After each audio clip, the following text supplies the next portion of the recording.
ഒരു ട്രിക്ക് എനിക്ക് പഠിച്ചു. അന്ന് തൊട്ട് ഞാനത് പ്രാക്ടീസ് ചെയ്തു. എന്നുവെച്ചാൽ അഭിനയിക്കുന്ന ഇത് ഇതിൽ ഹെൽപ്പ് യു എന്നൊക്കെ പറഞ്ഞിട്ട് 2 കല്ല് താഴ്ന്ന് എടുത്തിട്ട് എൻ്റെ അടുത്ത് ഇങ്ങനെ ചെയ്യാൻ പറഞ്ഞു. അപ്പോൾ ഞാൻ 2 കല്ലെടുത്ത് ഇങ്ങനെ കയ്യിലേക്ക് ഇങ്ങനെ ഇടാൻ തുടങ്ങി.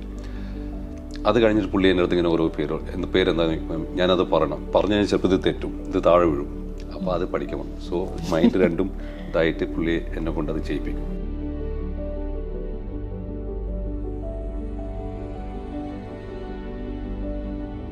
സ്കൂളിൽ വളരെ ആക്റ്റീവായിരുന്നു ഞാൻ. ഐ വാസ് ലൈക്ക് സകലകല വല്ലവൻ എന്നൊക്കെ പറയുന്നത് പോലെ ഞാൻ എല്ലാത്തിലും ഉണ്ട്. Jack of all trades master of none എന്നൊക്കെ പറയില്ല. അതായത് ഞാൻ എല്ലാ കുലുമാലയിലും ഉണ്ട്. പപ്പേട്ടിന് എന്നെ അങ്ങനെ മോൾഡ് ചെയ്ത്.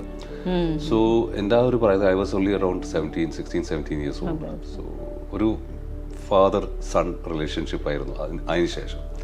ബിക്കോസ് ഞാൻ എപ്പോഴും ലൊക്കേഷനൊക്കെ പോകുമ്പോഴും പുള്ളിയുടെ കൂടെ ആയിരിക്കും കൊണ്ടുപോകുന്നത്. പുള്ളീൻ്റെ കൈയും പിടിച്ചായിരിക്കും കാറിൽ കയറ്റുന്നത്. വാ എന്ന് പറഞ്ഞിട്ട് ആദ്യത്തെ ഒരു 4-5 ദിവസം ഷൂട്ടിങ് കണ്ട് വെറുതെ ഇങ്ങനെ കണ്ടു നടന്നു എന്ന് പറഞ്ഞു.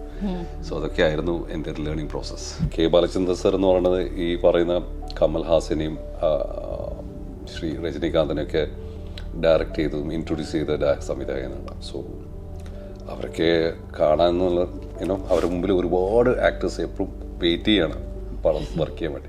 അപ്പോഴാണ് ഇങ്ങോട്ടൊരു വിളി വരുന്നത്.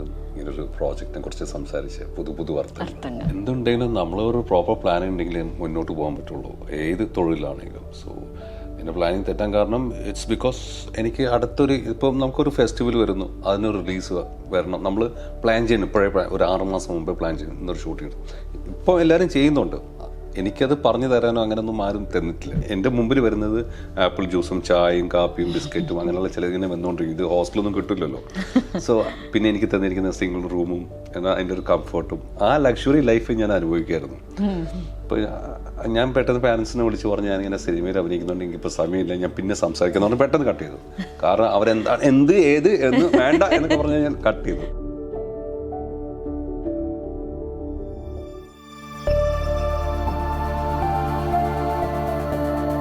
1983 സിനിമയിൽ വരുന്നത് കൂടെവിടെ, പത്മരാജന്റെ ചിത്രം. സിനിമയിലേക്കുള്ള വരവിനെ കുറിച്ച് വേണ്ട, കാരണം അത് ഒരുപാട് പറഞ്ഞതാണല്ലോ. പത്മരാജനെ കുറിച്ച് ആ സിനിമയുടെ ഒരു സെറ്റിലുണ്ടായ അനുഭവങ്ങൾ അതും. ഞാൻ തുടങ്ങുകയാണെങ്കിൽ ഒരിക്കലും ഞാനൊരു ആക്ടർ ആവണമെന്ന് ഞാൻ അങ്ങനെ മോഹിച്ച് വന്നതല്ല ഇൻഡസ്ട്രിയിൽ. ഒരിക്കലും ഞാൻ പ്രതീക്ഷയല്ല, ഓഫ്കോഴ്സ് മോഹിക്കുന്നതല്ല. I mean I am saying that ഞാൻ അങ്ങനെ വിചാരിച്ചത് പോലുമില്ല. ഒരു സത്യം എന്ന് വെച്ചാൽ ഞാൻ ഈ ഇൻഡസ്ട്രിയിലേക്ക് കാല് വെക്കുന്നതിന് തലേന്ന് നൈറ്റ് അന്ന് മോർണിംഗ് ഞാൻ സ്വപ്നം കണ്ടിട്ടുണ്ടായിരുന്നു ഒരു ഇംഗ്ലീഷ് പടത്തിൽ അഭിനയിക്കുന്നത്. അത് സത്യമാണ്. ഏർലി മോർണിംഗ് ഡ്രീംസ് എന്നൊക്കെ പറയുന്നത് സത്യം എന്നൊക്കെ ആണല്ലോ. അത് ഞാൻ എൻ്റെ സുഹൃത്തിനായിട്ട് ഷെയർ ചെയ്തിട്ടുണ്ടായിരുന്നു. ഒരു പക്ഷേ ഞങ്ങൾ പബ്ലിക് എക്സാം കഴിഞ്ഞതിൻ്റെ ആ ഒരു ദിവസം ക്ലാസ് സ്കൂളിൽ നിന്ന് ബങ്ക് ചെയ്ത് ഞങ്ങൾ സിനിമ കാണാൻ പോയിട്ട് ഞാനും എൻ്റെ സുഹൃത്തുക്കളൊക്കെ. അപ്പോൾ അതിൻ്റെ ഹാങ് ഓവറിലായിരിക്കണം ഒരു ഇംഗ്ലീഷ് പടത്തിൽ അഭിനയിക്കുന്ന ഒരു സ്വപ്നം വന്നത്. അപ്പോൾ ഞാൻ ഫ്രണ്ടിൻ്റെ അടുത്ത് പറഞ്ഞു ഇങ്ങനെ ഇതിലുണ്ടത്. അത് കഴിഞ്ഞിട്ട് പിന്നെ താടി വടിക്കാൻ നേരത്താണ്, കാരണം സ്കൂളിൻ്റെ സമയം ഇപ്പോൾ നമുക്ക് ഹോളിഡേയ്സാണ്, സ്കൂളിൻ്റെ സമയം വരെ നമ്മൾ താടി ഷേവ് ചെയ്യാനും പാടില്ല. അപ്പോൾ അത് കഴിഞ്ഞപ്പം ഇറ്റ് വാസ് ആ ലാസ്റ്റ് ഡേ. അപ്പോൾ ഷേവ് ചെയ്യാനുള്ള സ്വാതന്ത്ര്യമുണ്ട്. അപ്പോൾ അങ്ങനെ ഷേവ് ചെയ്യാൻ ഫോമൊക്കെ ഇട്ട് റെഡി ആയിരിക്കുമ്പോഴാണ് എൻ്റെ പ്രിൻസിപ്പൾ എന്നെ വിളിക്കുന്നത് അർജൻറ്റായിട്ട് എന്നൊക്കെ പറഞ്ഞു. അപ്പം ഷേവ് ചെയ്യാൻ സമയം കിട്ടിയില്ല. എന്നെ താഴെ പോയി ഞാൻ ഒരാളെ കാണുന്നു പ്രിൻസിപ്പളുടെ ഓഫീസിൽ വെച്ച്. അപ്പം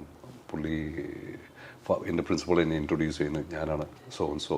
അപ്പോൾ അവർക്ക് പുള്ളിയുടെ പേര് Rajan Joseph, son of Jose Prakash. അതാണ് പുള്ളി എൻ്റെ അടുത്ത് ആദ്യം പറഞ്ഞത്. എന്നെ അറിയുമെന്ന് വെച്ചപ്പോൾ ഞാൻ പറഞ്ഞു എനിക്ക് അറിയില്ല. ജോസ് പ്രകാശ് കേട്ടിട്ടുണ്ടോന്നുണ്ട്, ആക്ടറാണ്. ഞാൻ കണ്ടു സിനിമയിലൊക്കെ അഭിനയിക്കുന്നത്. യെസ് എന്നാണ്. ഐ എം ഹിസ് സൺ എന്ന് പറഞ്ഞിട്ടുണ്ട്. ഓക്കെ, സിനിമയിൽ അഭിനയിക്കാൻ താല്പര്യമുണ്ടോയെന്ന് ചോദിച്ചു. ഞാൻ പറഞ്ഞു നിർമ്മാതാവായിരുന്നു അല്ലേ? കൂടെ ഇവിടെ പടത്തിൻ്റെ നിർമ്മാതാവ് രാജൻ ജോസഫ്, പ്രേം പ്രകാശ്, പിന്നെ വേറെ അവരുടെ ഒരു ബ്രദറിലുണ്ട് PC Joseph. So PC Thomas, Good Shepherd സ്കൂളിലത്തെ പ്രിൻസിപ്പളും, അതായത് ജോസ് പ്രകാശ് സാറുടെ സണ്ണിലോ. ഇവർ 3 പേരാണ് പ്രൊഡ്യൂസേഴ്സ്. അപ്പം അതിൽ രാജൻ ജോസഫാണ് എൻ്റെ അടുത്ത് വന്ന് എന്നെ പിക്ക് ചെയ്യുന്നത്. അപ്പോൾ അവർക്കൊരു സ്കൂൾ വിദ്യാർത്ഥി വേണമായിരുന്നു. ഏതോ ഒരു 4-5 ദിവസത്തെ വർക്കേ ഉള്ളൂ. അപ്പോൾ അവർ താമസിക്കുന്ന ഹോട്ടലും എൻ്റെ സ്കൂളിൻ്റെ അടുത്തായിരുന്നു. അങ്ങനെ എൻ്റെ പ്രിൻസിപ്പൾ സ്കൂളിൽ കയറി പ്രിൻസിപ്പൾ അന്വേഷിച്ചപ്പോൾ എൻ്റെ പ്രിൻസിപ്പളാണ് എന്നെ റെക്കമെൻഡ് ചെയ്യുന്നത്. ആൻഡ് എന്തായിരിക്കും അങ്ങനെ ഒരു റെക്കമെൻഡേഷൻ വന്നതിന്? ബിക്കോസ് ഞാൻ സ്കൂളിൽ വളരെ ആക്റ്റീവ് ആയിരുന്നു. ഞാൻ ഐ വാസ് ലൈക്ക് സകലകല വല്ലവൻ എന്നൊക്കെ പറയുന്നത് പോലെ ഞാൻ എല്ലാത്തിലും ഉണ്ട്. മാസ്റ്റർ അല്ല, jack of all trades master of none എന്നൊക്കെ പറയില്ല. അതായത് ഞാൻ എല്ലാ കുലുമാലയിലും ഉണ്ട്. അപ്പം ആർട്സ് ആവട്ടെ, നാടകമാവട്ടെ, പാട്ടാവട്ടെ, മ്യൂസിക് ആവട്ടെ, സ്പോർട്സ് ആവട്ടെ, ക്ലാസ് റൂം ആവട്ടെ, ഐ മീൻ പഠിത്തത്തിലാവട്ടെ, എന്തിനും ഞാൻ ലീഡറായിരിക്കും, അതിൻ്റെ ക്യാപ്റ്റനായിരിക്കും. അങ്ങനെയാണ്. സ്കൂളിൽ ഞാൻ സ്കൂൾ ക്യാപ്റ്റനാണ്, സ്കൂൾ ലീഡറാണ്, ബാൻഡ് മേജറാണ്, അങ്ങനെ അത്ലറ്റിക് ക്യാപ്റ്റനാണ്. പിന്നെ ഞാൻ ജസ്റ്റ് ആ ഒരു സീസണിൽ ഞാൻ ഒരു മാസം നമ്മുടെ ഈ എന്താ പറയുക സ്കൂൾ ഈ ഇന്റർമീറ്റ്സ് ഒക്കെ ഉണ്ടല്ലോ, കോമ്പറ്റീഷൻസ് ഒക്കെ ഈ ആർട്സിൻ്റെ കാര്യത്തിൽ, അതിൽ ഞാൻ ഒരു നാടകം ചെയ്ത് റോളിംഗ് ട്രോഫിയൊക്കെ മേടിച്ചിട്ടുണ്ടായിരുന്നു സ്കൂളിൽ. അപ്പോൾ അങ്ങനെ ഒരു പേരൊക്കെ ഉണ്ടായിരുന്നു. എവിടെയോ it is an inborn talent, അഭിനയിക്കുന്നതും നാടകത്തിലൊക്കെ അഭിനയിക്കുന്നത് ഒരു എന്താ പറയുക, I had a passion to it. But അങ്ങനെ വലിയൊരു അത് വെച്ചിട്ടുള്ളൊരു ജോബോ അങ്ങനെയൊന്നുമല്ല ഞാൻ ചിന്തിച്ചത്. Somewhere in me, I think അത് എൻ്റെ ഫാദറിൽ നിന്ന് വന്നായിരിക്കാം. ഫാദർ പണ്ട് നാടകത്തിലൊക്കെ ഉണ്ടായിരുന്നു. എൻ്റെ പേര് തന്നെ KMA മുഹമ്മദ് അബ്ദുൾ റഹ്മാൻ. സോ അങ്ങനെയാണ്. പിന്നെ അവിടെ പുള്ളിക്കാരൻ എൻ്റെ ഡയറക്ടറിനെ കാണാൻ ഹോട്ടലിലേക്ക് ചെന്നു. എൻ്റെ പത്മരാജൻ സാറും ഷാജി സാർ, ക്യാമറമാൻ ഷാജി സാറും എല്ലാവരും ഇങ്ങനെ എന്നെ ചുറ്റി ഇങ്ങനെ ഇരിക്കുന്നുണ്ടായിരുന്നു. സോ എല്ലാവരും എന്നെ ഒന്ന് ശ്രദ്ധിച്ചു, പല ചോദ്യങ്ങളും ചോദിച്ചു. അപ്പം പറഞ്ഞു ഇങ്ങനെ ഒരു 3-4 ദിവസത്തെ വർക്കുണ്ട്, ജസ്റ്റ് ഒരു ചെറിയ ക്യാരക്ടർ ഇങ്ങനെ. അപ്പോൾ എനിക്ക് സിനിമയെക്കുറിച്ചൊന്നും വലിയ ബോധമൊന്നും ഇല്ലായിരുന്നു അന്നത്. ഷൂട്ടിംഗ് പുറത്തുനിന്ന് ഏതോ ഹിന്ദി സിനിമ അങ്ങനെയൊക്കെ വരുമ്പോൾ നമ്മൾ ഈ സ്കൂളിന് ഔട്ടിങ്ങിലെ സമയത്തൊക്കെ പോയി ഇടയിൽ റോഡിലൊക്കെ ഷൂട്ട് ചെയ്യില്ല. അപ്പോൾ അങ്ങനെ കണ്ടിട്ടേ ഉള്ളൂ. എന്നാൽ പോലും അത്ര വലിയൊരു ഇമ്പോർട്ടൻസ് ഞാൻ കൊടുത്തിരുന്നില്ല ഇൻഡെപ്ത് ആയിട്ട്. ദെൻ ഞാൻ പറഞ്ഞു എനിക്ക് കുറച്ചുകൂടി വർക്കുണ്ട് സ്കൂളിൽ, അത് കഴിഞ്ഞിട്ട് അപ്പോൾ 2-3 ദിവസം പിടിക്കുമെന്ന് പറഞ്ഞു. കുഴപ്പമില്ലെന്ന് പറഞ്ഞു. സോ അതിൻ്റെ ആ സമയത്ത് ഇവർ എൻ്റെ അടുത്ത് ഇങ്ങനെ ഓരോ ചോദ്യങ്ങൾ ചോദിക്കുന്ന സമയത്ത്, അതായത് ഇൻ്റർവ്യൂ നടക്കുന്ന സമയത്ത് എന്ന് പറയാം, ഓർ സെലക്ഷൻ നടക്കുന്ന സമയത്ത്, ഞാൻ വേറൊരു പയ്യനെ കണ്ടിരുന്നു. അവൻ്റെയും ഫസ്റ്റ് ടൈം ആയിരുന്നു, മനു എന്ന് പറഞ്ഞ തിരുവനന്തപുരത്ത്. He is doing the main role എന്നൊക്കെ പറഞ്ഞു. Okay fine. എനിക്ക് ഈ മെയിൻ റോൾ എന്താണെന്നൊന്നും വലിയൊരു ഐ ഡിഡ്ന്റ് ഹാവ് ഒരു അണ്ടർസ്റ്റാൻഡിങ് സിനിമയെക്കുറിച്ച്. ആൻഡ് ദെൻ 3-4 ദിവസം എനിക്ക് ഗ്യാപ്പ് വേണം, കുറച്ച് പണിയുണ്ടെന്ന് പറഞ്ഞ് അങ്ങനെ ഞാൻ പോയി. തിരിച്ച് സ്കൂളിലേക്ക് ഒരു 3 ദിവസം കഴിഞ്ഞ് വണ്ടി അയച്ചു. ഞാൻ വന്നു. അപ്പം ഹോട്ടലിലെത്തി. ദെൻ പത്മരാജൻ സാറ് എന്നെ ഒരു ഒബ്ലിഗേഷനായിട്ട് ഇങ്ങനെ പറഞ്ഞു, 3-4 ഡേയ്സ് ഇല്ല, നമ്മൾ ഉദ്ദേശിച്ച ക്യാരക്ടർ നിന്ന് മാറ്റി വേറൊരു ക്യാരക്ടറാണ് തന്നിരിക്കുന്നത്, പ്ലാൻ ചെയ്തിരിക്കുന്നത്, എന്നെ കൊണ്ട് ചെയ്യാനെന്നൊക്കെ പറഞ്ഞു. എനിക്കൊന്നും അറിയില്ല എന്താ, പക്ഷെ അതിന് കുറച്ചുകൂടി ദിവസങ്ങൾ ആവശ്യം വരും എന്ന് പറഞ്ഞു. And I said okay. But അന്ന് എനിക്ക് പത്മരാജൻ സാർ ആരാണെന്നോ ഇവരാരാണെന്നോ ഒന്നും എനിക്ക് ഐഡിയ ഇല്ല. മമ്മൂട്ടി അറിയുന്നു ഇല്ല. നമുക്ക് ഞാൻ ആദ്യമായിട്ട് ഇങ്ങനെ ഒരു പേര് കേൾക്കുന്നത് തന്നെ അവിടെ വെച്ചാൽ. So it was like that. Suhasini first film ആയിരുന്നു. So that's how it started. എനിക്ക് ആ മെയിൻ വേഷം തന്നു. ആൻഡ് എൻ്റെ ഫസ്റ്റ് സ്ക്രീൻ ടെസ്റ്റ് എന്ന് പറയുന്നത് സിനിമയിൽ മമ്മൂക്കനെ ചീത്ത വിളിക്കുന്ന, മീൻസ് നോട്ട് ചീത്ത വിളിക്കുന്ന, ഒരു argument scene, don't talk bloody nonsense എന്നൊക്കെ പറഞ്ഞ്. പിന്നെ അവിടുന്ന് ഒരു ചേസാണ് ക്ലൈമാക്സിലേക്ക്. സോ അത് ആദ്യത്തെ ഷോട്ടിൽ ചെയ്തപ്പോൾ എവരിബഡി വാസ് സാറ്റിസ്ഫൈഡ്. അപ്പോൾ അങ്ങനെയാണ് സ്റ്റാർട്ടഡ് ഓഫ്.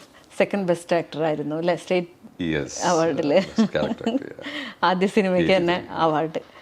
പിന്നെ അത് കഴിഞ്ഞ് വരുമ്പം പിന്നീട് കിട്ടിയ സിനിമകളൊക്കെ മികച്ചത് തന്നെയായിരുന്നു. മികച്ച സംവിധായകരും അല്ലേ, IV ശശി, ഭരതൻ, പിന്നെ സേതുമാധവൻ, ജോഷി, അങ്ങനെ പിന്നെ എല്ലാം അറിയായിരുന്നു. ഇവരൊക്കെ അത്രയും സിനിമയിൽ അങ്ങനെ മികച്ചു നിൽക്കില്ല. ഇല്ല, ഞാൻ പറഞ്ഞ ഞാൻ ടോട്ടലി ഒരു എന്താ പറയുക, ഒരു ഏലിയൻ ആയിരുന്നു ഫിലിം ഇൻഡസ്ട്രി, പ്രത്യേകിച്ച് മലയാളം ഫിലിം ഇൻഡസ്ട്രി. എനിക്ക് മലയാളം സിനിമയിൽ ആരെയും അറിഞ്ഞുകൂടായിരുന്നല്ലോ. പണ്ട് ചെറുപ്പത്തിൽ പാരൻസിൻ്റെ കൂടെ മലയാളം സിനിമ കാണാൻ പോകുമ്പോൾ തിയേറ്ററിൽ നസീർ സാറ്, ജോസ് പ്രകാശ് സാറ്, അങ്ങനെ ഇവരൊക്കെ എനിക്കറിയുള്ളൂ. അതും വളരെ സ്ഥിരമായിട്ട് ഇവരെ കണ്ട് അങ്ങനെയൊന്നുമില്ല, ഇവരെ കൂടെ പോകുന്നല്ലാതെ. സോ പിന്നെ സിനിമയിൽ വന്ന് ഓരോ പടവും എൻ്റെ ലേണിംഗ് എക്സ്പീരിയൻസ് ആയിരുന്നു, ആരാണ് എന്താണെന്നില്ല. എങ്ങനെയായിരുന്നു പത്മരാജൻ്റെ കൂടെ ഉള്ളൊരു experience? Is A fantastic creator. അത് ഒരു എല്ലാവർക്കും അറിയാവുന്നൊരു കാര്യമാണ്. ബിക്കോസ് ഞാൻ പറഞ്ഞ ഭയങ്കര ഫോർച്ചുനേറ്റ് ആണ്. എൻ്റെ ആദ്യത്തെ സിനിമ അദ്ദേഹത്തിൻ്റെ കൂടെ എനിക്കൊരു ഭാഗ്യം കിട്ടിയത് തന്നെ. It's a big thing. Because പുള്ളി ഭയങ്കര എന്താ പറയുക, ലിറ്ററസിയും ഒക്കെ ആയിട്ടുള്ള വെരി ഗുഡ് റൈറ്റർ. പിന്നെ ഏത് ആർട്ടിസ്റ്റിനെയും മോൾഡ് ചെയ്ത് അങ്ങനെ എല്ലാ പടത്തിലും ഒരു പ്രത്യേകത എപ്പോഴും ഉണ്ട്. സിനിമക്കിൻ്റെ കഥയ്ക്ക് മാത്രമല്ല, അതിൽ അഭിനയിക്കുന്ന എല്ലാവർക്കും അവർ അഭിനയിക്കുന്ന രീതി വിധം ഒക്കെ പുള്ളി മോൾഡ് ചെയ്ത് കൊണ്ട് ഒരു ശില്പി പോലെയാണ്. You know I always think like that. എനിക്കൊരു ഭയങ്കര ബ്ലെസ്സിങ് അല്ലേ അങ്ങനെ ഒരു ചാൻസ് കിട്ടി വരാൻ. ഞാൻ ഒരിക്കലും ആരാണെന്ന് പോലും പ്രതീക്ഷിക്കാത്തത്, വിചാരിച്ചിട്ട് പോലുമില്ല. So it's A great experience. ഓരോ ഷോട്ടും, കാരണം എനിക്ക് സിനിമ പറ്റി ഒന്നും അറിയാത്ത ഒരാളുടെ അടുത്ത് എങ്ങനെ ഫ്രണ്ട് ക്യാമറയുടെ മുമ്പിൽ വന്ന് ആക്ഷൻ പറയുമ്പോൾ എന്താണ് ഞാൻ പറയേണ്ടത്, എങ്ങനെയാണ് ഞാൻ അഭിനയിക്കേണ്ടത്, അതൊക്കെ സ്പൂൺ ഫീഡിങ് ആയിരുന്നു എനിക്ക്. സോ അതുപോലെ ആയിരുന്നു. എനിക്കന്ന് പ്രോപ്പറായിട്ട് മലയാളം സംസാരിക്കാൻ പോലും അറിയില്ലായിരുന്നു. കാരണം ഞാൻ എൻ്റെ 5 വയസ്സ് തൊട്ട് ഞാൻ ഇംഗ്ലീഷ് മീഡിയം സ്കൂളിലും ബോർഡിങ്ങിലൊക്കെ ആയിട്ട് ഇവിടെയല്ല പുറമേ ആയിരുന്നു. ലാസ്റ്റ് ഞാൻ ഇവിടെ ഊട്ടിയിൽ വന്നതേ ഉള്ളൂ. എന്നാൽ പോലും കേരളത്തിലധികം ഞാൻ വളർന്നിട്ടില്ല. സോ അതിൻ്റെയൊക്കെ ഒരു എന്താ പറയുക ഡിസഡ്വാൻറ്റേജസ് ഉണ്ടായിരുന്നു എൻ്റെ കരിയറിൽ. ഇപ്പോഴും ഞാൻ ഫേസ് ചെയ്യുന്നുണ്ട് പല ഇതിലായിട്ട്. But I don't blame anyone. പക്ഷേ ആ സിനിമയ്ക്ക് ഡബ് ചെയ്തിട്ടുണ്ടായിരുന്നു. യെസ്, അതൊക്കെ ചെയ്തിട്ടുണ്ട്. ബട്ട് പപ്പേട്ടൻ എന്നെ അങ്ങനെ മോൾഡ് ചെയ്ത്. സോ എൻ്റെ ആ ഒരു പറയുന്നത് I was only around 16 years old. So ഒരു ഫാദർ സൺ റിലേഷൻഷിപ്പ് ആയിരുന്നു അതിന് ശേഷം. ബിക്കോസ് ഞാൻ എപ്പോഴും ലൊക്കേഷനൊക്കെ പോകുമ്പോഴും പുള്ളിയുടെ കൂടെ ആയിരിക്കും കൊണ്ടുപോകുന്നത്. പുള്ളീൻ്റെ കൈയും പിടിച്ചായിരിക്കും കാറിൽ കയറ്റുന്നത്. വാ എന്ന് പറഞ്ഞിട്ട് ആദ്യത്തെ ഒരു 4-5 ദിവസം ഷൂട്ടിങ് കണ്ട് വെറുതെ ഇങ്ങനെ കണ്ടു നടന്നു എന്ന് പറഞ്ഞു. സോ അതൊക്കെ ആയിരുന്നു എൻ്റെ ലേണിംഗ് പ്രോസസ്സ്. ബാക്കിയുള്ള അതിലുള്ള ടെക്നീഷ്യൻസ്, ഇപ്പം മമ്മൂട്ടി, സുഹാസിനി, ഇവരുടെയൊക്കെ കൂടെ ഉള്ള ഒരു ആദ്യത്തെ എക്സ്പീരിയൻസ് ആയതുകൊണ്ടാണ് ഞാൻ ചോദിക്കുന്നത്. അഭിനയിക്കാൻ നിൽക്കുമ്പോൾ ഞാൻ പറയാം, എനിക്കൊന്നും അറിയാത്തതായതുകൊണ്ട് it was more easy for me. നമുക്കൊരു കാര്യത്തിൻ്റെ വാല്യൂ അറിയുമ്പോഴാണല്ലോ അതിൻ്റെ പേടിയൊക്കെ തോന്നുന്നത്. ഇതിന് ഇത്ര വിലയുണ്ടെന്ന് പറയുമ്പോൾ അപ്പം നമുക്ക് ഇങ്ങനൊരു ആർട്ടിസ്റ്റാണെന്ന് പോലും എനിക്കറിയില്ല. പുള്ളി അപ്കമിങ് ആണ് എന്നാൽ പോലും എനിക്കിതൊന്നും അറിയില്ല. പപ്പേട്ടൻ ആരാണെന്ന് പോലും അറിയില്ല. ഞാൻ എല്ലാവരും ഒരേ ലെവലിലാണ് കണ്ടുകൊണ്ടിരിക്കുന്നത്. അതിനകത്ത് പപ്പേട്ടൻ്റെ ഒരു ട്രീറ്റ്മെൻറ്റ് ആയിരുന്നു. സോ പിന്നീട് ഒരു 3-4 സിനിമകളൊക്കെ ചെയ്ത് വരുമ്പോഴാണ് നമുക്കൊരു മനുഷ്യൻ്റെ, ഒരു ആക്ടറുടെയോ അല്ലെങ്കിൽ സംവിധായകൻ്റെ വാല്യൂ മനസ്സിലാക്കുന്നത്. ആ വാല്യൂ, അവരുടെ സമയം എന്നൊക്കെ പറയുമ്പോൾ നമ്മുടെ മനസ്സിലൊരു ചെറിയ പേടി വരാൻ തുടങ്ങും. പിന്നെ നമ്മൾ തെറ്റിക്കാൻ തുടങ്ങും. That's how it is. So ആ സമയത്ത് എനിക്ക് അതൊന്നും ആ ഒരു ഫീലിംഗ് ഇല്ലാത്തതുകൊണ്ട് ഞാൻ രക്ഷപ്പെട്ടു.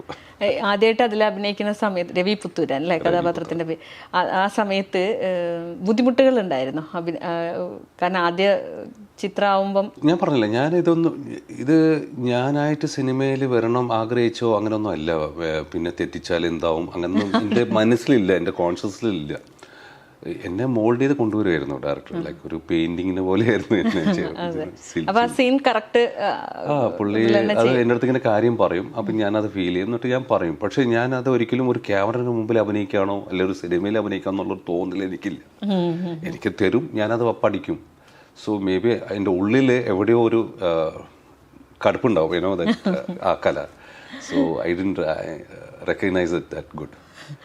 എല്ലാവരും മികച്ച സംവിധായകരായതുകൊണ്ട് തന്നെ നമുക്ക് അവരെ കുറിച്ചൊക്കെ ഒന്ന് പറഞ്ഞു പോവാം.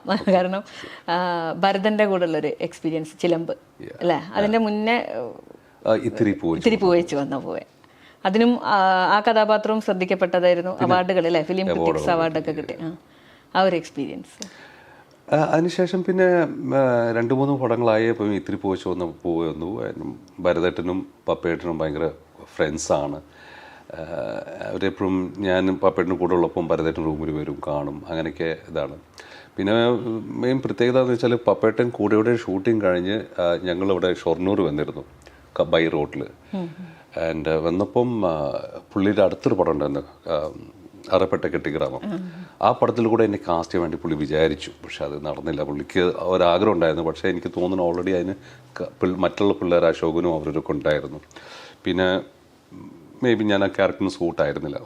ഒരുപാട് ചെറുപ്പമായിരിക്കണം തോന്നുന്നു, എനിക്കറിയില്ല. ഞാൻ ഭരതേട്ടനെ സംബന്ധിച്ചോളം ഭരതേട്ടനും ഇതേപോലെ വളരെ ഈസി ആയിരുന്നു. അതല്ലാണ്ട് അവരവരുടെ വർക്ക് വരുമ്പോൾ വളരെ പാഷനേറ്റോട് ചെയ്യുന്നതാണ്. പിന്നെ ആർട്ടിസ്റ്റിനൊക്കെ കംഫർട്ട് സോണിലാക്കിയിട്ടാണ് ഭരതേട്ടൻ്റെ വർക്കൊക്കെ. അങ്ങനെ ഒരു ടെൻഷനൊന്നുമില്ല, ഇതൊന്നുമില്ല. പുള്ളി കുറച്ച് ഈസിയാണ്. പപ്പേട്ടൻ ചിലപ്പോൾ കുറച്ച് സീരിയസ്നെസ് ആണെങ്കിലും ഭരതേട്ടൻ എപ്പോഴും ഭയങ്കര എന്താ പറയുക വിസിലൊക്കെ അടിച്ചിട്ട് ടേക്കിൽ പോണോ, മൂഡുണ്ടോ എന്നൊക്കെ ചോദിച്ചിട്ടൊക്കെയാണ്. നമുക്ക് ഒരു ഷോട്ട് എടുത്താലോ എന്നൊക്കെ ആലോചിച്ചിട്ടാണ് പുള്ളി പറയുക, വെറുതെ ഒരു തമാശയ്ക്ക്. അത് നമ്മൾ ആർട്ടിസ്റ്റിനെ ഒന്ന് ജോളി ആക്കിയിട്ടൊക്കെ ചെയ്യുന്നതാണ്. പുള്ളി 2 പടത്തിലും അങ്ങനെയായിരുന്നു. ശശിയേട്ടൻ പിന്നെ ഒരുപാട് സിനിമകൾ ചെയ്ത സംവിധായകനാണ് ഐ വി ശശി. കോഴിക്കോട് വെച്ച് ഒരുപാട് സിനിമകൾ നമ്മൾ ശശിയേട്ടൻ്റെ പടത്തിൽ ഞാനുണ്ട്, അല്ലെ എല്ലാവരും ഉണ്ട്. മോഹൻലാലും മമ്മൂട്ടി ഒരുമിച്ച് നമ്മൾ പല സിനിമകളും ചെയ്തിട്ടുണ്ട്. എന്താ പറയുക, വളരെ ഫാസ്റ്റ് ആൻഡ് എഫിഷ്യൻറ്റ് സംവിധായകനാണ്. എനിക്ക് ഇവരുടെ കൂടെ ആർക്കും അങ്ങനെ ഒരു എന്താ പറയുക മോശമായ രീതിയിലോ അല്ലെങ്കിൽ അങ്ങനെയൊന്നും എനിക്കൊരു ബാഡ് എക്സ്പീരിയൻസ് ഉണ്ടായിട്ടില്ല. വളരെ ജോളിയായിരുന്നു ഇവരുടെ കൂടെയൊക്കെ വർക്ക് ചെയ്യുമ്പോഴൊക്കെ. മേ ബി എൻ്റെ പ്രായത്തിൻ്റെ ആയിരിക്കണം, ഓർ അവരെന്നെ കാണുന്ന രീതിയിൽ അങ്ങനെ ആയിരിക്കണം. So I was very happy. I mean നല്ലൊരു സിസ്റ്റം. കാരണം ശശിയുടെ, പ്രത്യേകിച്ച് ശശിയുടെ സെറ്റിൽ, ഐ വി ശശി സാറിൻ്റെ സെറ്റിൽ ആരും കഥ ചോദിക്കാറില്ല. ശശിയുടെ ഒന്ന് വിളിച്ച് പറഞ്ഞു വന്നാൽ എല്ലാവരും അവിടെ എത്തും. കാരണം നല്ല ജോലി, ഒരു കണ്ടമാനം ആർട്ടിസ്റ്റ് ഉണ്ടാവും. ഞങ്ങൾ അധികം ഷൂട്ടിങ്ങിൻ്റെ സമയത്ത് താമസിക്കുന്ന ഹോട്ടൽ മഹാറാണിയായിരുന്നു അന്നത്തെ മഹാറാണി. സോ അതൊരു ഓപ്പൺ ഹോട്ടലാണ്. രസമായിരിക്കും. എല്ലാ ആർട്ടിസ്റ്റും അവിടെ ഉണ്ടാവും. മമ്മൂക്ക ഉണ്ടാവും, ഞാനുണ്ടാവും, സീമ ചേച്ചി, എല്ലാവരും, ജോളി സാറ്, എല്ലാവരും ഉണ്ടാവും, ഭീമൻ രഘു, ഇവരൊക്കെ ഉണ്ടാവും. രസമാണ് കുഞ്ചൻ ഇവരൊക്കെ ആയിട്ട്. സോ ഷൂട്ടിങ് കഴിഞ്ഞ് വൈകുന്നേരങ്ങളൊക്കെ ആ ഹോട്ടലിൽ നിന്ന് പാട്ടും കച്ചേരിയൊക്കെ ഉണ്ടാവും ചില സമയങ്ങളൊക്കെ. തിക്കുഷി സാറ് ഇവരെ കൂടെയൊക്കെ. സേതുമാധവൻ സാറിന്റെ കൂടെ ആദ്യ സിനിമ ഏതായിരുന്നു? സുനിൽ. എങ്ങനെയായിരുന്നു? സേതുമാധവൻ സാറിൻ്റെ അടുത്ത് ഞാൻ കുറച്ച് പഠിച്ചെന്ന് വെച്ചാൽ ഒരു ആക്ടറിൻ്റെ ചില ഫോക്കസ് ചെയ്യാൻ വേണ്ടിയിട്ടുള്ള മിസ്റ്റേക്സ് ഉണ്ടല്ലോ. ബിക്കോസ് അപ്പോഴേക്കും പിന്നെ സിനിമയെക്കുറിച്ച് എനിക്ക് അറിയാൻ തുടങ്ങി. പിന്നെ നമുക്ക് സെക്കൻഡ് ടേക്ക്, തേർഡ് ടേക്ക് ഒക്കെ സ്വാഭാവികമായിട്ട് വരും. കാരണം നമുക്കൊരു, ഞാൻ നേരത്തെ പറഞ്ഞ പോലെ അല്ലേ, ഒരു ആളുടെ വാല്യൂ അറിഞ്ഞു കഴിഞ്ഞാൽ പിന്നെ നമുക്കൊരു ചെറിയ പേടി വരാൻ തുടങ്ങും. സോ പിന്നെ പുള്ളി ഇതേപോലെ പുള്ളി നല്ല സോഫ്റ്റാണ്. സേതുമാധവൻ സാറിൻ്റെ സെറ്റിൽ, പ്രത്യേകിച്ച് സേതുമാധവൻ സാറിൻ്റെ സെറ്റിൽ ഞാൻ ആദ്യമായിട്ടും ഫീൽ ചെയ്തതെന്ന് വെച്ചാൽ ഭയങ്കര നിശബ്ദതായിരിക്കും. ഒരു മുട്ടുസൂചി വീണ അതിൻ്റെ സൗണ്ട് നമുക്ക് കേൾക്കാം. അങ്ങനെ ആയിരിക്കും ആ സെറ്റിൽ. ഷോട്ട് കഴിഞ്ഞ് ഷോട്ട് ഇല്ലാത്തപ്പോഴും വെറുതെ ഇരിക്കുകയാണെങ്കിൽ ആരും അധികം ഒച്ചയും വേളൊന്നും ഉണ്ടാവില്ല. എല്ലാവരും പതുക്കെയായിരിക്കും സംസാരിക്കുന്നത്. അത് ഞാൻ ഇതുവരെ വേറൊരു സെറ്റിൽ ഞാൻ അനുഭവിച്ചിട്ടില്ല. സോ തുമ്മിയ പോലും കേൾക്കും, അത്രയും സൗണ്ട്ലെസ് ആയിരിക്കും. സോ പുള്ളി എൻ്റെ അടുത്ത് ഒരു ട്രിക്ക് എനിക്ക് പഠിച്ചു. അന്ന് തൊട്ട് ഞാൻ അത് പ്രാക്ടീസ് ചെയ്തു. എന്ന് വെച്ചാൽ അഭിനയിക്കുന്ന ഇത് ഇതിൽ ഹെൽപ്പ് യു എന്നൊക്കെ പറഞ്ഞിട്ട് 2 കല്ല് താഴ്ന്ന് എടുത്തിട്ട് എൻ്റെ അടുത്ത് ഇങ്ങനെ ചെയ്യാൻ പറഞ്ഞു. അപ്പോൾ ഞാൻ 2 കല്ലെടുത്ത് ഇങ്ങനെ കയ്യിലേക്ക് ഇങ്ങനെ ഇടാൻ തുടങ്ങി.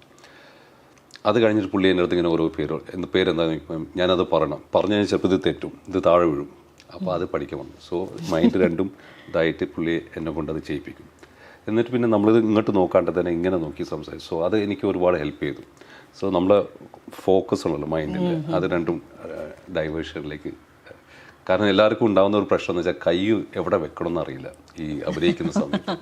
അധികം പേരും പോക്കറ്റിൽ വെക്കും കൈ. സോ ആ ഒരു ഫീലിംഗ് ഇല്ലാതിരിക്കാൻ വേണ്ടി സേതുമാധവൻ സാർ എന്നെ ആ ഒരു കാര്യത്തിൽ പഠിപ്പിച്ചു. കാരണം നമ്മൾ ഈ ആദ്യകാലം സിനിമകളിലൊക്കെ ഈ ഡയലോഗ് പറയുമ്പം കൈ എന്ത് ചെയ്യണമെന്ന് അറിയില്ല. അപ്പോൾ അധികം പേര് ഇങ്ങനെ പോക്കറ്റിൽ വെക്കും നെർവസ് ആയിട്ട്. ആ ഒരു ശീലം മാറ്റി കിട്ടിയിരിക്കും. അതെ അതെ. പിന്നെ അത് കഴിഞ്ഞിട്ട് തമിഴിലേക്ക് വരുന്നു അല്ലേ? ആദ്യ തമിഴ് സിനിമ നിലവേ മലരെ. അതെ, വിജയിന്റെ അച്ഛൻ അല്ലേ ആ ഒരു തമിഴ് പ്രവേശം എങ്ങനെയാണ്? അതും ബൈ ആക്സിഡന്റ്. എൻ്റെ ജീവിതത്തിൽ മിക്ക നല്ല അനുഭവങ്ങളൊക്കെ ആക്സിഡൻ്റ് ആയിട്ട് നേടിയതാണ്. ഇപ്പം സിനിമയിൽ വന്നത് തന്നെ ഒരു ആക്സിഡൻ്റ് എന്ന് പറയാം. മീൻസ് അങ്ങനെ അപ്രതീക്ഷിതമായിട്ട് വന്നു എന്നുള്ളത്. അതുപോലെ അപ്പം തമിഴിലും ഇതുപോലെ എനിക്ക് തമിഴിലേക്ക് ചെയ്യണം എന്നൊന്നും ഞാൻ മോഹിച്ചില്ല, ആഗ്രഹിച്ചിട്ടില്ല. പക്ഷേ തമിഴ് സിനിമ ഒന്ന് കാണും. കാരണം ഭയങ്കര റിച്ച്നെസ് ആയിരിക്കും അവരുടെ സിനിമയുടെ സ്റ്റൈലും കളറും അവരുടെ ഡാൻസും ഫൈറ്റും ഒക്കെ കാണുമ്പോൾ. കാരണം ഒരുപാട് പൈസ ചിലവാക്കി ചെയ്യുന്ന സിനിമകളല്ലേ. അപ്പോൾ അത് കാണാൻ രസമുണ്ടായിരുന്നു.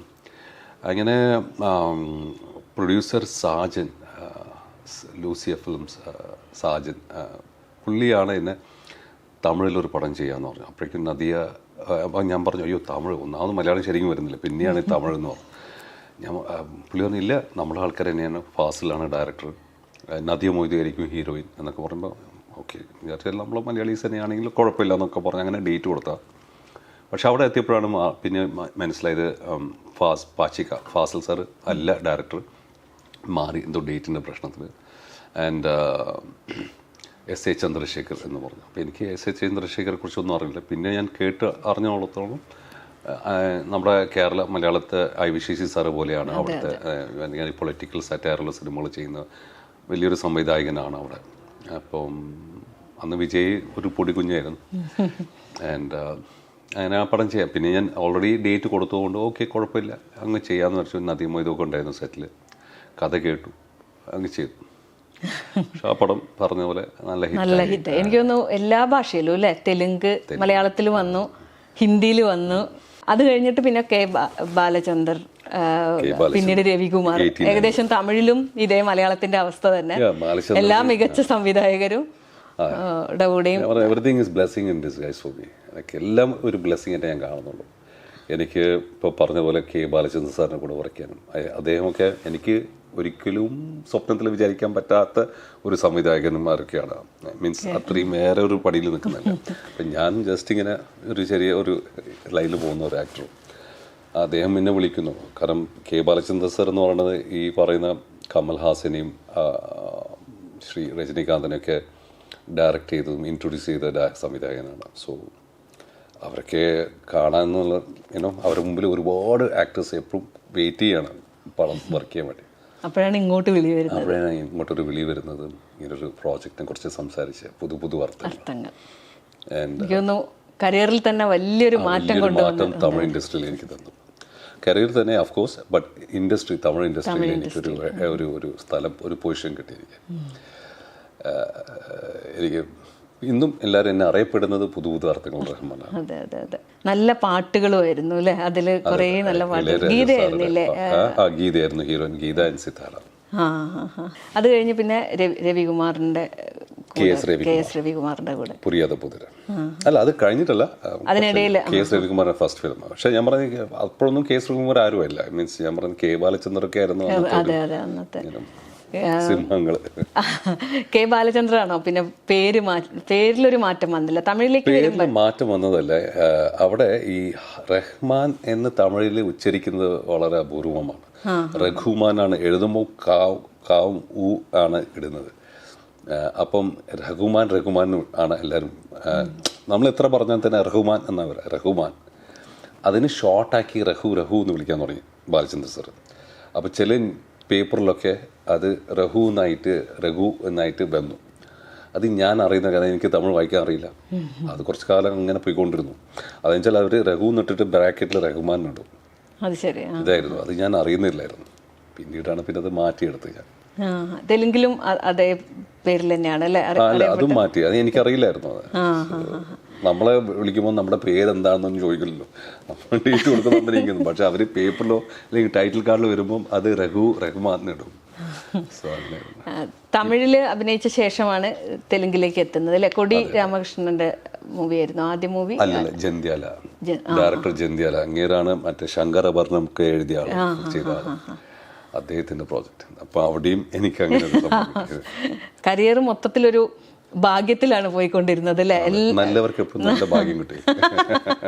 അന്നത്തെ സെൻസേഷണൽ ഹീറോ ആയിരുന്നു റഹ്മാൻ. അതായത് 16 വയസ്സിൽ സിനിമയിലെത്തുന്നു, എത്തിക്കഴിഞ്ഞും ഈ പറഞ്ഞ പോലെ എല്ലാ മികച്ച സംവിധായകരുടെ കൂടെ അഭിനയിക്കുന്നു. പിന്നെ നിറയെ സിനിമകൾ, റഹ്മാനില്ലാത്ത സിനിമകൾ എനിക്ക് തോന്നുന്നു അക്കാലത്ത് വളരെ കുറവായിരുന്നു. ആ ഒരു താരമൂല്യത്തിനെ കുറിച്ചിട്ട് അന്ന് അതിനെക്കുറിച്ച് ചിന്തിച്ചിട്ടുണ്ടോ? അന്ന് അതിനെക്കുറിച്ച് പോസ്റ്ററുകളിലൊക്കെ എവിടെ നോക്കിയാലും റഹ്മാന്റെ ചിത്രങ്ങൾ കാണാം. ഞാൻ പറയട്ടെ, ഞാൻ ഒരു പക്ഷേ ഏക നടനായിരിക്കണം. ഇതൊന്നും അങ്ങനെ വലിയ ഇതായിട്ട് ഞാൻ ചിന്തിച്ചിട്ടില്ല. നിങ്ങൾ പറയുന്നത് പോലെ അങ്ങനെ ഈ ഒരു എന്താ പറയുക സ്റ്റാർഡം എന്നൊക്കെ എൻ്റെ ഒരിക്കലും ഞാൻ അങ്ങനെ ചിന്തിച്ചിട്ടില്ല. ഒരു പക്ഷേ ഞാൻ മാത്രമേ ഉണ്ടാവുള്ളൂ അങ്ങനെ. പലരും ഒരു സിനിമയിൽ വന്നു കഴിഞ്ഞാൽ വലിയൊരു നടനാവണം, പിന്നെ ഒരു സൂപ്പർ സ്റ്റാർ എന്നുള്ളൊരു പദവിയിലേക്ക് എത്താനുള്ള ഒരു അവർ മനസ്സിലാക്കണം. ഇന്ന് വരെ ഞാൻ അങ്ങനെ ചിന്തിക്കുന്നില്ല. സൂപ്പർ സ്റ്റാർ ആയിരുന്നു, അതങ്ങനെ വന്നു, മേ ബി ടൈം അത്രേ ഉള്ളൂ. പക്ഷെ ഞാൻ അങ്ങനെ ചിന്തിച്ചിട്ടില്ല. പലരും എൻ്റെ അടുത്ത് ചോദിക്കുന്ന ചോദ്യമാണത്, അങ്ങനെ തോന്നി. എനിക്കങ്ങനെ ഞാൻ അങ്ങനെ പടങ്ങൾ ചെയ്തു പോകുന്നു. എനിക്ക് കിട്ടുന്ന നല്ല സംവിധായകന്മാരും എൻ്റെ കൂടെ വർക്ക് ചെയ്യുന്ന മമ്മൂട്ടി, മോഹൻലാൽ, ഇവരൊക്കെ ഇങ്ങനെ തുണയിലിങ്ങനെ അഭിനയിച്ച, ഷാഡോയിൽ അഭിനയിച്ച് ഏതോ ഒരു പൊസിഷനിലേക്ക് എത്തി, അത്രേ ഉള്ളൂ.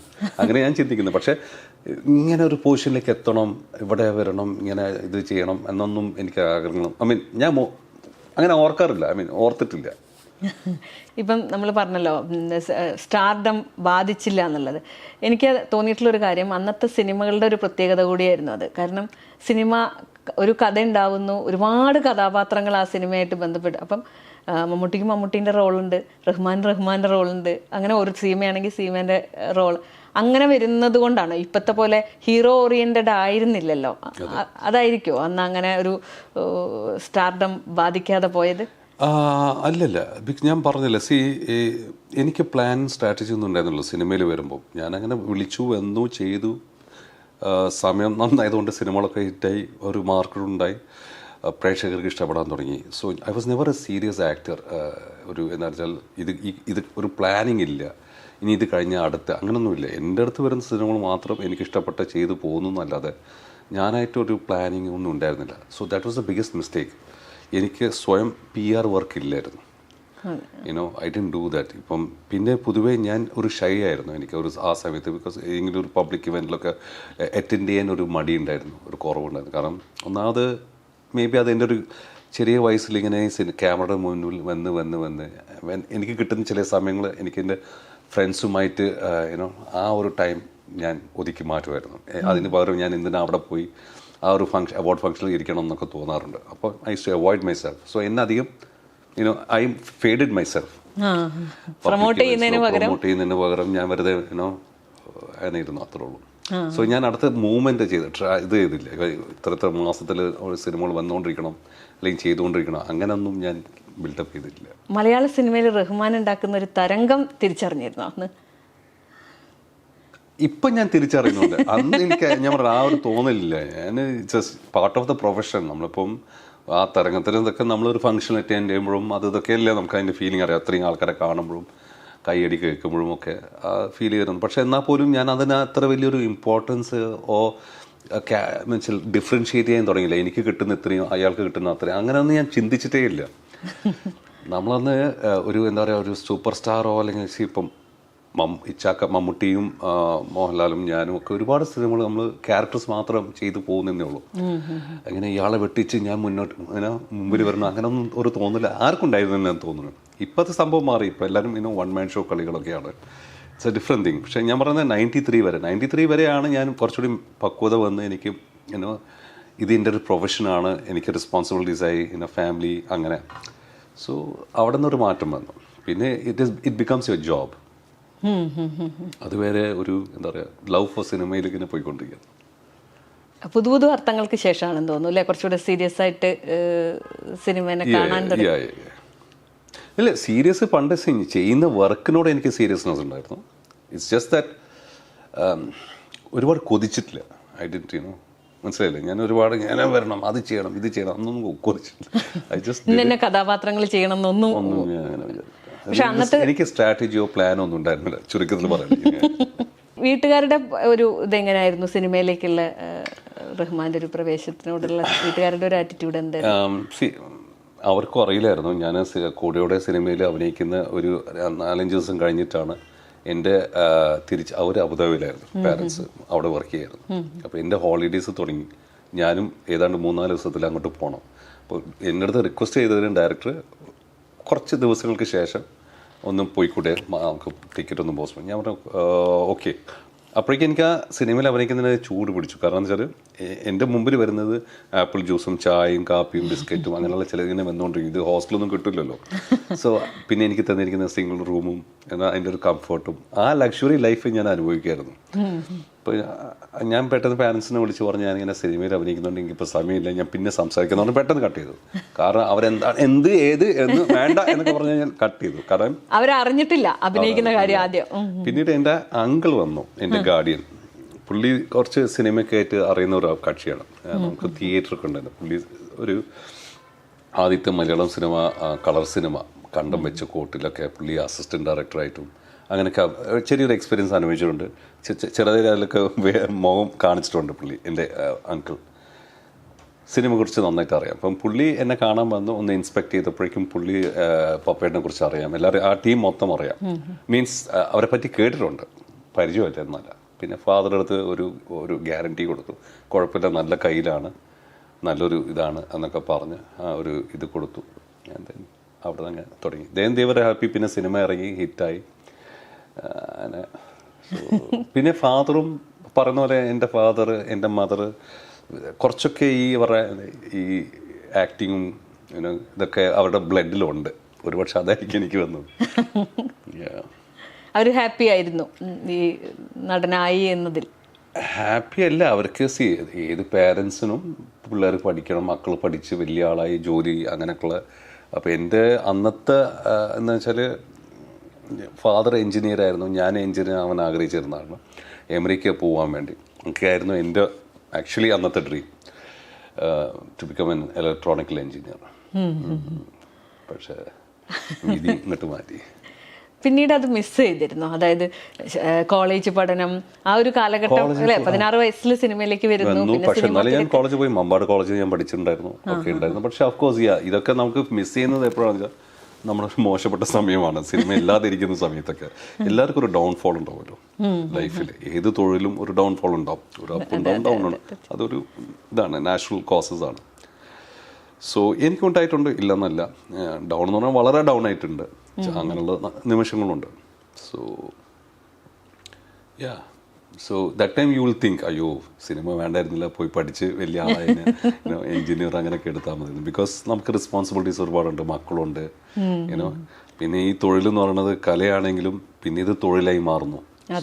It is a job. അപ്പോൾ നമ്മുടെ വരുമാനമാണ്, അതാണ് നമ്മുടെ ബ്രെഡ് ആൻഡ് ബട്ടർ അല്ലേ. I am grateful that I faced all that. പക്ഷെ എനിക്ക് തോന്നുന്നു അക്കാലത്ത് തുടർച്ചയായിട്ട് സിനിമകൾ സിനിമകൾ, അതെ, അതുകൊണ്ടാണ് ഞാൻ പറഞ്ഞത്. ഇതൊക്കെ നമുക്ക് when you are in the market, അതായത് നിങ്ങൾ ഒരു പടം ഹിറ്റ് കഴിഞ്ഞാൽ ഏത് നടനും നടിക്കും അതിനായിട്ടുള്ളൊരു മാർക്കറ്റ് വാല്യൂ വരും ഇല്ലേ. അപ്പം സ്വാഭാവികമായിട്ട് മറ്റുള്ള പ്രൊഡ്യൂസേഴ്സൊക്കെ വന്ന് സിനിമ തന്നുകൊണ്ടിരിക്കും. പക്ഷെ നമ്മൾ ഏത് പടം ചെയ്യണം, ആരുടെ പടം ചെയ്യണത്, എപ്പോൾ റിലീസ് ചെയ്യണം എന്നുള്ള ഒരു സ്ട്രാറ്റജി നമ്മൾ കൂടി ഇതൊക്കെ ഒരു ബിസിനസ് അല്ലേ, നമ്മളത് കൂടി പ്ലാൻ ചെയ്യണം. അത് ഇല്ലായിരുന്നു എൻ്റെ അടുത്ത്, because I was too young. എനിക്ക് ഗൈഡൻസ് ഉണ്ടായിരുന്നില്ല. കാണാമറിയത്തിലെ ഗാനം ഒരു മധുരക്കിനാവിൻ ബിച്ചു തിരുമല രചിച്ച് ശ്യാം സംഗീതം നൽകിയ ആ ഒരു ഗാനം 80കളിൽ 90കളിൽ ഇപ്പോഴും സത്യത്തിൽ എല്ലാവരെയും ആഹ്ലാദിപ്പിക്കുന്ന ഒരു ഗാനമാണ്. എൻ്റെ ഒരു ട്രേഡ് മാർക്കാണ് മലയാളത്തിൽ നിന്ന്. ട്രേഡ് മാർക്ക് വെച്ചാൽ ഈ പാട്ട് എവിടെ കേട്ടാലും ആൾക്കാർ അപ്പം എന്നെ വിളിക്കും, ഓർക്കും. പിന്നെ എന്നെ ഏത് ഫംഗ്ഷൻ വിളിച്ചാലും ഈ പാട്ട് ഇട്ടിട്ട് എന്നെ ഇപ്പോഴും ഡാൻസ് ചെയ്യിപ്പിക്കും. ആണ് പ്രശ്നം. വയസ്സായി, പക്ഷെ അതവർ മനസ്സിലാക്കുന്നില്ല. പക്ഷെ ഇപ്പോഴും തോന്നുന്നില്ല. അതാണ് അന്നത്തെ റഹ്മാൻ തന്നെയാണ് ഇന്നാണ് നമുക്ക് തോന്നുന്നില്ല. അതുകൊണ്ട് ഞാൻ ആ ഫംഗ്ഷൻ പരിപാടികളൊക്കെ നിർത്തി. കാരണം ഇപ്പം ഈ US പല സ്റ്റാർസ് പോയി ഇവന്റ്സ് ഒക്കെ ചെയ്യുമല്ലോ. അപ്പം എൻ്റെ അടുത്ത് ആവശ്യപ്പെടുന്ന ഈ ഡാൻസ് മാത്രം. സോ അവിടെ വരുന്ന ഫാമിലീസ് ഒക്കെ ഏത് ഡാൻസ് അല്ല, മധുരക്കിനാവ് ഡാൻസ് കാണണമെന്ന്. അന്ന് അതിൽ ആ ഒരു പാട്ടുരംഗത്തിൽ അഭിനയിക്കുമ്പോൾ വിചാരിച്ചിരുന്നു ഇതിങ്ങനെ ഒരു ഇത്രയും കാലാതീതമായിട്ടൊരു മാറുന്ന ഒരു ഗാനമായി മാറും? ശ്രദ്ധിച്ചിട്ടുണ്ടോ? ശോഭനയും റഹ്മാനും കൂടെ നൃത്തം ചെയ്യുമ്പം, നൃത്തം പഠിച്ചിട്ടില്ല എന്ന് ഞാൻ പല ഇന്റർവ്യൂവിലും പറഞ്ഞിട്ട് കണ്ടു, അതുകൊണ്ട് ചോദിക്കുകയാണ്. പക്ഷെ ശോഭനേക്കാളും നന്നായിട്ട് അന്ന് അതിൽ നൃത്തം ചെയ്തത് റഹ്മാനായിരുന്നു. ഒരിക്കലും ശോഭനയായിട്ട് എന്നെ കമ്പയർ ചെയ്യാൻ പറ്റില്ല. കാരണം ഡാൻസിന്റെ ക്ലാസിക്കൽ ഡാൻസറാണ്. എനിക്ക് അതൊരു സിനിമാറ്റിക് ഡാൻസ് ആയതുകൊണ്ട് ഞാൻ പറഞ്ഞില്ലേ, എനിക്ക് പെട്ടെന്ന് കണ്ട് പഠിക്കാൻ പറ്റും പെട്ടെന്ന് ഏത് ഇതും.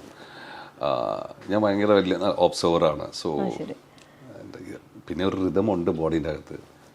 പക്ഷെ ഒപ്പത്തിനൊപ്പുണ്ടായിരുന്നു. പാട്ട് വിജയിച്ചു, അതിലുള്ള സീനുകളാണ് പ്രേക്ഷകർക്ക് ഇഷ്ടപ്പെട്ടത്. പിന്നെ ഞാൻ പറഞ്ഞില്ലേ, ഞാനത് എൻജോയ് ചെയ്ത് ചെയ്യുമായിരുന്നു, അല്ലാണ്ട് ഒന്നല്ല. സോ ഇറ്റ് വാസ് ലൈക്ക് ഉള്ളിൽ കിടന്ന സാധനം പുറത്ത് വന്നേ ഉള്ളൂ.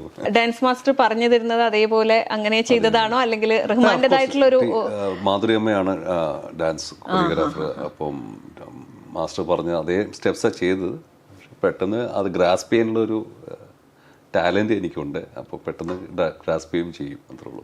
അതേപോലെ തന്നെ ഒരു വേറൊരു ഭാഗ്യം ലഭിച്ചിട്ടുണ്ട്. മലയാളത്തിലെ അല്ലെങ്കിൽ ദക്ഷിണേന്ത്യയിലെ എല്ലാ മികച്ച നടിമാരുടെ കൂടെയും റഹ്മാൻ അഭിനയിച്ചിട്ടുണ്ട്. അതായത് Geetha, Seema, Urvashi, Ambika, Revathi, Shobana. More than that എല്ലാ മികച്ച ലെജൻസിന്റെ കൂടെ ഞാൻ വർക്ക് ചെയ്തിട്ടുണ്ട്. എന്ന് വെച്ചാൽ Nazir sir, Jose Prakash sir, Basi sir, ബഹദൂർക്ക, ചേച്ചി, അങ്ങനെ ഒരുപാട് പേര്. പിന്നെ തമിഴിൽ ശിവാജി സാറ്, നമ്പ്യാർ സാറ്, അങ്ങനെ പലരും, എസ് ജാനകം, ഇവരെ കൂടെയൊക്കെ വർക്ക് ചെയ്യാനും എന്നെ ഭാഗ്യം കിട്ടി. തെലുങ്കിലും ഇപ്പോഴത്തെ ലാസ്റ്റ് ഹിന്ദി സിനിമയിലും എനിക്ക് അമിതാഭ് ബച്ചൻ സാറിൻ്റെ കൂടെ വർക്ക് ചെയ്യേണ്ട ഒരു സ്വപ്നമായിരുന്നു അല്ലേ അത്? അമിതാഭ് ബച്ചൻ പിന്നെ കുട്ടിനാളെ തൊട്ട് എനിക്ക് ഓർമ്മ വെച്ച കാലം തൊട്ട് എനിക്ക് അമിതാഭ് ബച്ചൻ സാറിൻ്റെ മനസ്സിലാണ്. സോ ഒരിക്കലും ഞാൻ പ്രതീക്ഷിച്ചില്ല അവരുടെ കൂടെയൊക്കെ എനിക്ക് വർക്ക് ചെയ്യാൻ പറ്റും എന്നുള്ളത്. അപ്പോൾ മോഹൻലാലും മമ്മൂക്കയൊക്കെ ഒരു വർക്ക് ചെയ്തിട്ടുണ്ടെങ്കിലും അതൊക്കെ ഞാൻ ആഗ്രഹിച്ചിരുന്നു.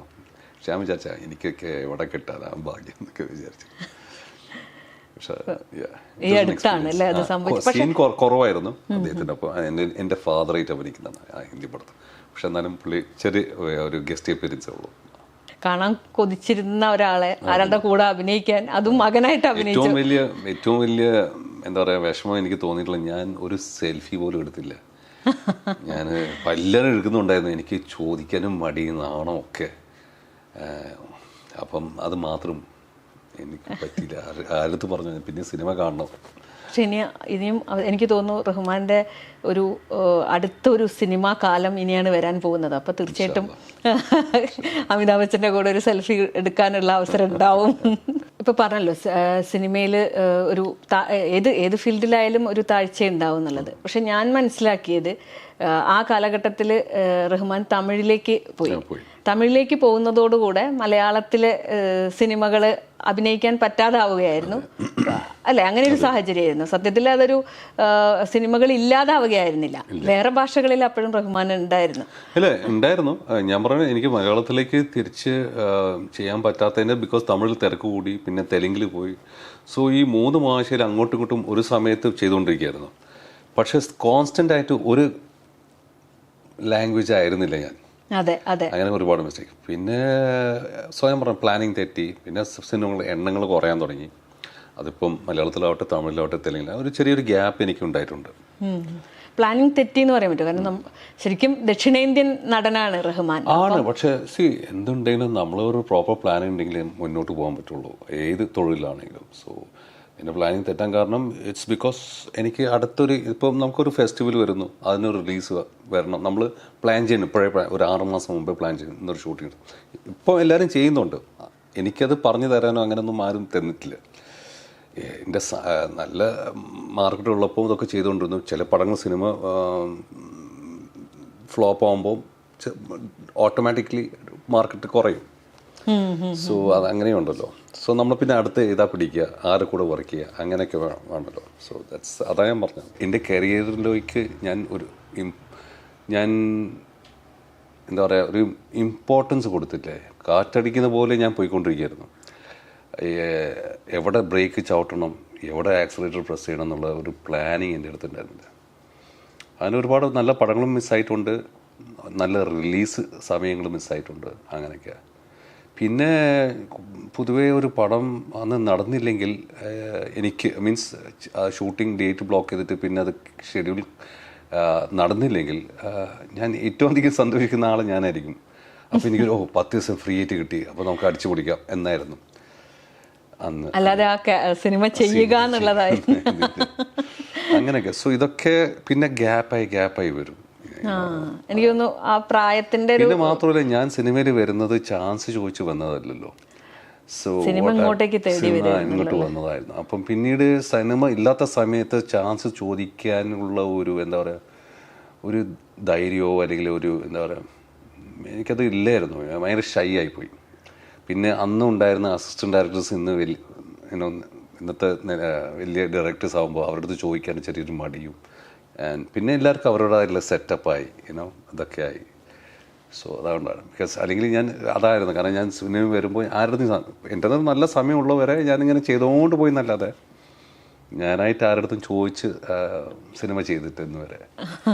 ഈവൻ കെ ബാലചന്ദ്ര പോലെ അത്രയും വലിയ മഹാ സംവിധായകൻ്റെ പുള്ളിയാണ് എന്നെ ബാംഗ്ലൂരിലുള്ള വീട്ടിൽ വിളിച്ചിട്ട് റഹ്മാൻ ഇപ്പോൾ എവിടെ ഉണ്ടെന്ന് ചോദിച്ചപ്പോൾ എന്നെ കാണണമെന്ന് പറഞ്ഞപ്പോൾ ഞാൻ ഉടനെ അടുത്ത ഫ്ലൈറ്റ് എടുത്ത് പുള്ളി കാണാൻ പോയിരുന്നു. എനിക്ക് പുള്ളിയുടെ മുമ്പ് ഞാൻ ചെന്നൈ ഫ്ലാറ്റിൽ താമസിക്കുന്ന ബാച്ചിലർ ഇരിക്കുന്ന സമയത്ത് എൻ്റെ തൊട്ട നെയ്ബറായിരുന്നു ഭാരതി രാജ സംവിധായകൻ. ആൻഡ് ഞാൻ എന്നും വണ്ടി എടുത്ത് വേറെ ഷൂട്ടിങ്ങിന് ഇങ്ങനെ ഇറങ്ങി പോകാൻ നേരത്ത് പുള്ളി അവിടെ പുറത്ത് നിൽക്കുന്ന കാണാം. പുള്ളിയുടെ മുമ്പിൽ ഒരുപാട് നടന്മാരങ്ങനെ ക്യൂവിൽ നിൽക്കുന്നുണ്ട്, ഒക്കെ പടത്തിൽ അഭിനയിക്കാൻ വേണ്ടി. എല്ലാവരും ഇങ്ങനെ ചാൻസിന് വേണ്ടി വെയിറ്റ് ചെയ്യുന്ന അതൊക്കെ ഞാൻ കണ്ടിട്ടായിരിക്കും പോകുന്നത് എൻ്റെ കാറിൽ.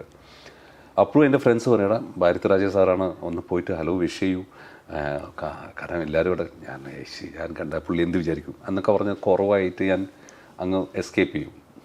കാരണം ഞാൻ പുള്ളിയുടെ വീട്ടിന് മുന്നിൽ കൂടെ വേണം പോകാൻ. പക്ഷേ എനിക്ക് തോന്നുന്നു അതിലൊരു നിരാശയുടെ ആവശ്യം വരുന്നില്ല. കാരണം എന്താണെന്നറിയോ, എത്രയോ കാലങ്ങളെടുത്ത് നടന്മാരെത്തുന്ന ഒരു പൊസിഷനിലേക്ക് കുറഞ്ഞ കാലം കൊണ്ട് റഹ്മാൻ എത്തിയിട്ടുണ്ട് അല്ലേ? ഇപ്പം കുറേ സിനിമകൾ ഒക്കെ ഒരേ അധികവും റൊമാൻറ്റിക് ഹീറോ ആയിട്ടായിരുന്നല്ലോ സിനിമകളിൽ ഉണ്ടായിരുന്നത്. റഹ്മാൻ ഒരുപാട് അഭിനയിച്ച് കഴിഞ്ഞു റഹ്മാന്റെ അക്കാലത്തെ. ഇനി എനിക്ക് തോന്നുന്നു ഇനിയിപ്പോൾ ഇതൊരു രണ്ടാം ഭാഗമാണെന്ന് തോന്നുന്നുണ്ട്. അതായത് ഒരു ഇടവേളയ്ക്ക് ശേഷം വരുന്ന ഭാഗം. സത്യത്തിൽ ആ ഇടവേള വേണ്ടിയിരുന്നു എന്നാണ് എനിക്ക് തോന്നിയിട്ടുള്ളത്. അതെ അതെ, എനിക്ക് അങ്ങനെ പല മോഹങ്ങളൊന്നും ഉണ്ടായിട്ടില്ല. എന്നെ തേടി വന്നാലും ഞാനത് അക്സെപ്റ്റ് ചെയ്യും. ഞാൻ ഒരിക്കലും എനിക്ക് ഇങ്ങനെ വേണം അങ്ങനെ വേണമെന്നും ചെറുതായിട്ട് പറയും, ഈ സജഷൻസ് കൊടുക്കുന്നല്ലാണ്ട് ഞാൻ ഒരിക്കലും ആരെയും കമ്പൽ ചെയ്യാറില്ല. സോ എനിക്ക് ഒരു കംഫർട്ട് സോൺ ഇല്ല സിനിമയിൽ വരുമ്പോൾ. ഞാൻ ഏത് പടം ചെയ്യുമ്പോഴും ഒരു എക്സാമിന് പോയിരിക്കുന്ന പോലെയാണ്. ആൻഡ് എനിക്ക് പറയുന്ന പോലെ ഈ ഗ്യാപ്പ് വന്നപ്പോൾ പിന്നെ ഞാൻ സർവൈവലിന് വേണ്ടി മാറാൻ തുടങ്ങി. സോ ഞാൻ സത്യം പറയുകയാണെങ്കിൽ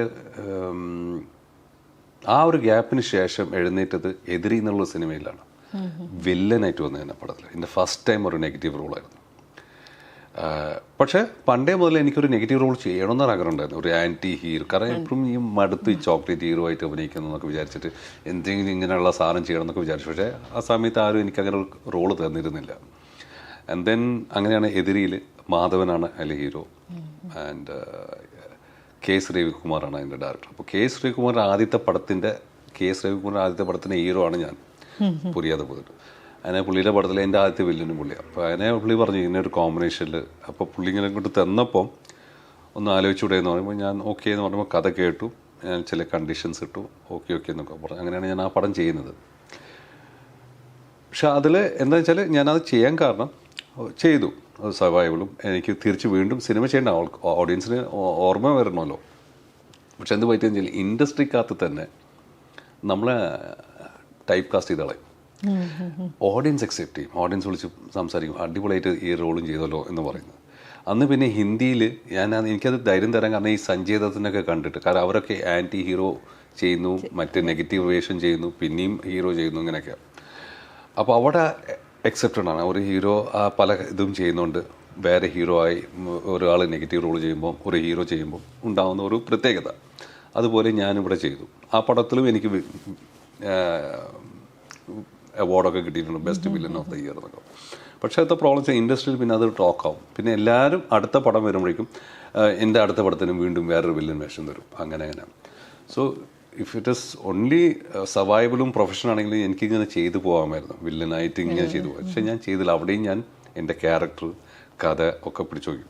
അങ്ങനെയാണ് ഒരു 3-4 സിനിമകൾ ഞാൻ നല്ലൊരു നെഗറ്റീവ് പെർഫോമൻസ് ചെയ്ത സിനിമകൾ.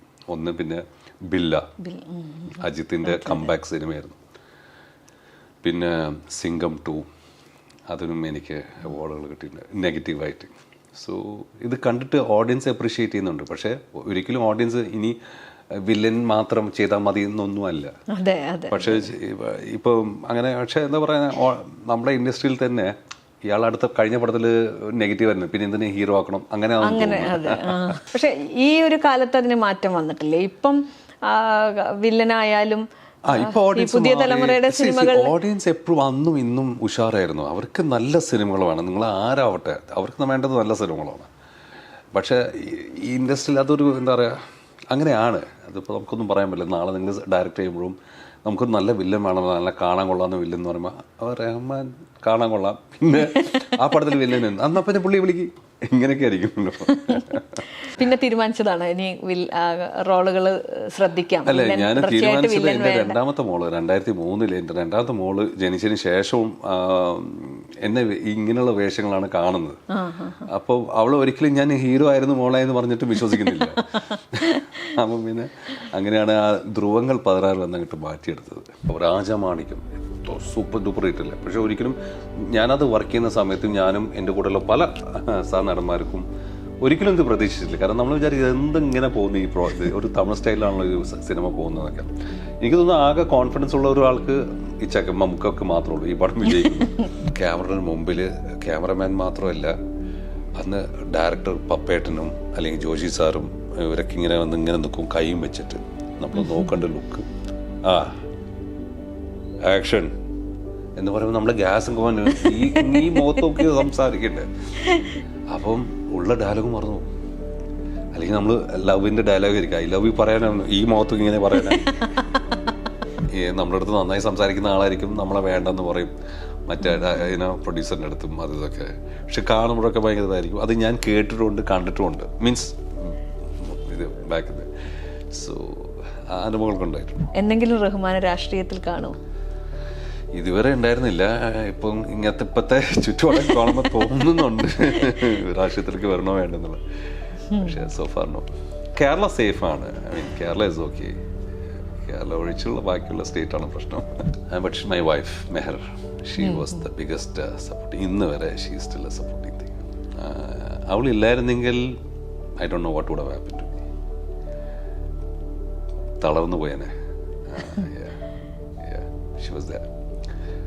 ബിക്കോസ് അവളെ സംബന്ധിച്ചിടത്തോളം, അവളെ ഫാമിലിയെ സംബന്ധിച്ചിടത്തോളം ഒരു നടനെ കെട്ടുന്നു, പിന്നെ വലിയ ആഡംബര ലൈഫായിരിക്കും എന്നൊക്കെയാണല്ലോ അങ്ങനെ ആഗ്രഹിച്ച് വരുന്നത് നമുക്ക്. പിന്നെ നമുക്കത് മീറ്റ് ചെയ്യാൻ പറ്റാത്തൊരു ലൈഫ് വരുമ്പോൾ